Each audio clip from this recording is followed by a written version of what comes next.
See, we're in the new year now, and a new year brings resolutions and promises to yourself. I'm gonna eat cleaner, I'm gonna eat healthier. Well, let's make that easy because you did deserve that break in the holidays, but you also deserve a delicious meal when it comes to keeping to those resolutions. So let's make that easy with this amazing, fiber rich, and delicious, creamy butternut squash and sausage pasta.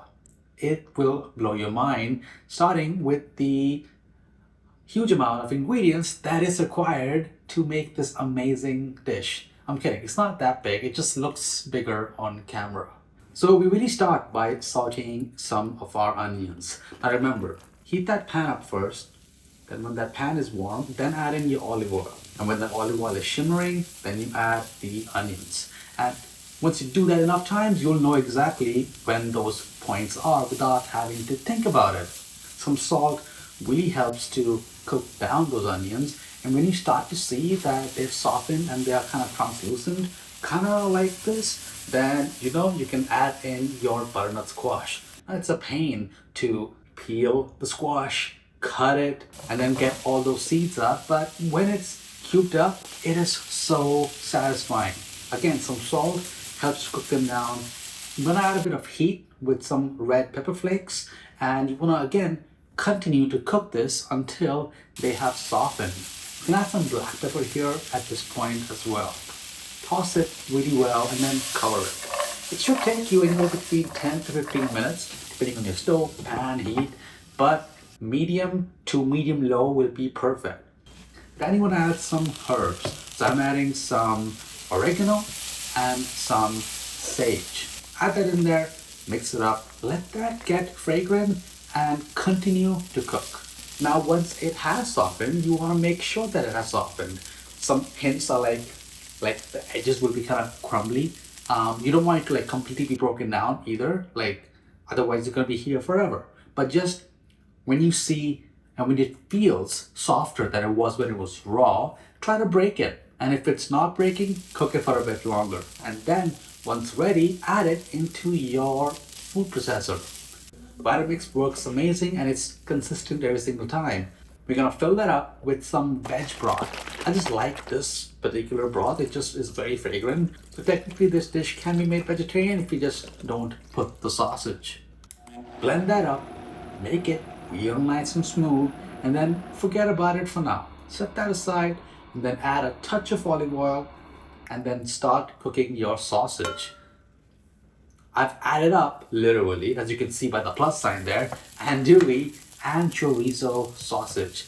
Just start breaking that down and cook it until most of it has become brown. In the meanwhile, start your pasta. Add in your rigatoni, that's what I'm using. You can use penne, you can use farfalle. Don't forget to add the salt. I added it right after the pasta, and then just cook until al dente. Now, you wanna kind of work with that sausage and make sure that it is in smaller chunks. You don't want huge pieces of the sausage in there. Then add in your spinach. Spinach cooks so fast. You just need the water to evaporate and soon it will wilt down and look like this. Don't overcook it either, just until it's wet and shriveled. And here's our butternut squash super smooth sauce. I'm gonna add about 3 ladlefuls, but you can adjust that based on what you like. One medium squash will result enough to make 2 times the recipe of what I'm doing today. So if you wanna make it for like 4 people, then use all of the sauce and double everything else in this recipe. Half of a medium squash will be enough for 2 portions of relatively saucy portions of pasta. That's what I like. And by the time you get here, your pasta should be ready.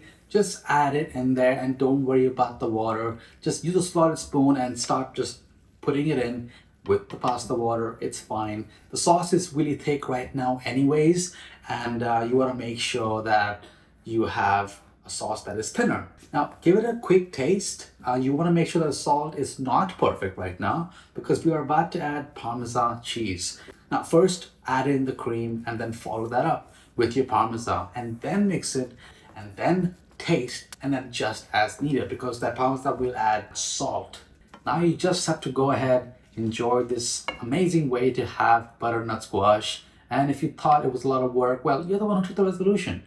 And the only way to keep it is to treat yourself. And this is a good way to treat yourself with squash, spinach, some sausage to add some naughtiness in there, and you have a great meal for yourself. I'll see you on the next one.